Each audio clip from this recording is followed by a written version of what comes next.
BMCने आम्हाला घाबरवलं, तुम्ही कोण आहे तर तुम्ही भाडेकरू आहे, तुम्ही भाडेकरू, आम्ही तुमचं लायसन घालून टाकणार. जोर जबरदस्तीने खोटे रिपोर्ट तयार करून हे मार्केट तोडलेलं आहे. गुंड प्रवृत्तीच्या लोकांचा वापर करून व्यापाऱ्यांना शिव्या गाळी करून बाहेर काढलं.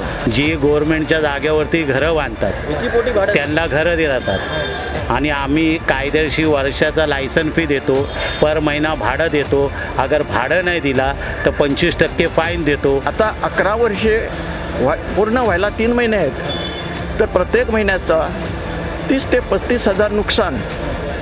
तर 11 वर्षाचे झाले किती? माझं नाव लहू शंकर पडेलकर, शिरोडकर मंडईचे अध्यक्ष. हे मार्केट पहिलं मोडकळीस आलेल्या इमारतीच्या यादीत नव्हतं.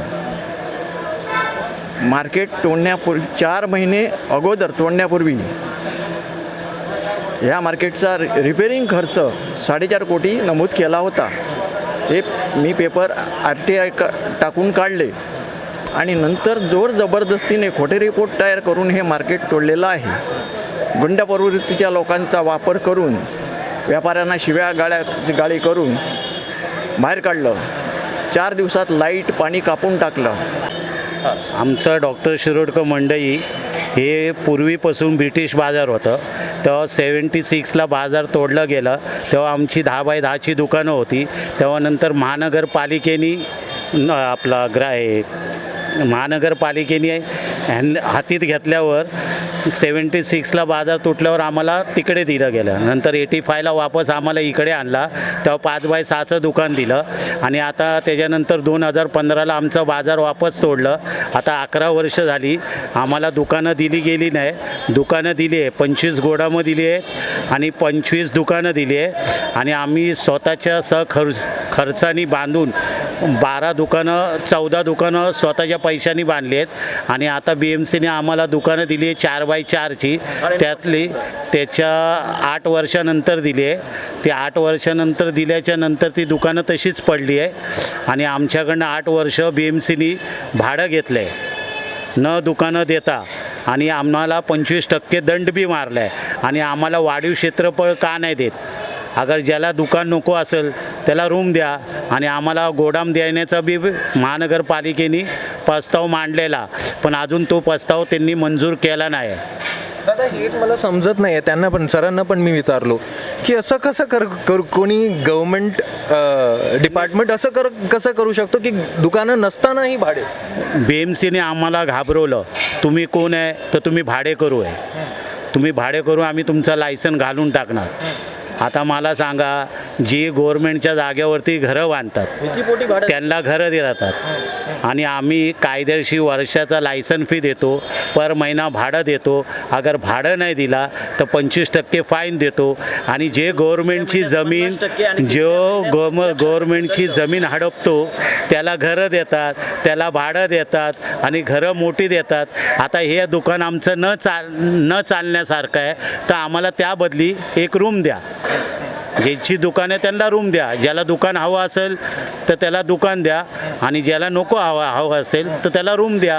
तर तुम्ही काय बोलत होता काय दंडाबद्दल? हो, काय तुम्ही दंडाबद्दल काही बोलत? 1 महिना भाडं भरला नाही तर 25%, दुसऱ्या महिन्यात 50% आणि तिसऱ्या महिन्यात 75% दंड आकारला जातो. असा आम्ही त्यांना विचारलं, तुम्ही आम्हाला भाडं नाही, जागा नाही आणि आमच्याकडून भाडं का घेता? तर सांगितलं आमचा BMCचा रूलच आहे, त्यामुळे आम्हाला भाडं घ्यावंच लागेल. काय रिसीट वगैरे दिलं तुम्हाला? रसीट आहेत आमच्याकडे सगळ्या. दुकानं घेतल्यापासून 35 वर्षाच्या रसीट आहेत. आम्ही जनमानसात किंवा घरादारात 1 पैशाच्या किमतीचे राहिलो नाहीत. जसा ताकद नसलेला बैल त्याची किंमत आमची झालेली आहे. दादा, आत्ताच आम्ही दादाची बोलत होतो. त्यांनी आम्हाला सांगितलं की 8 वर्ष BMCने इकडची दुकानं नसतानाही भाडे घेतले. असं कसं होऊ शकतं? हो, भाडं घेतलं. आम्हाला पर्यायी जागा पण दिली नाही.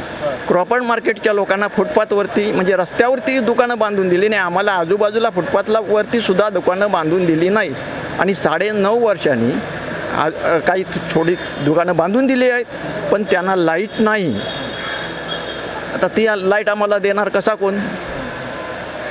ते झालं तर झालं, अजून आज 42 लोकांना दुकानं दिलेली नाही आहेत आणि हे मार्केट बांधतील पुढे भविष्यात असं मला तर वाटत नाही.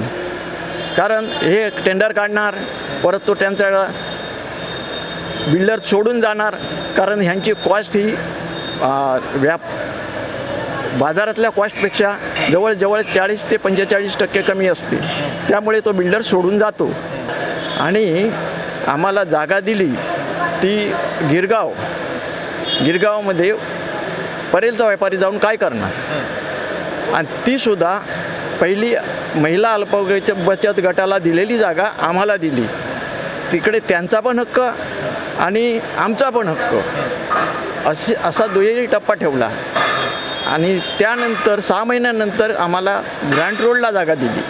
ग्रँट रोड पहिला, दुसरा, तिसरा माळा तुम्ही स्वखर्चाने दुकानं बांधा.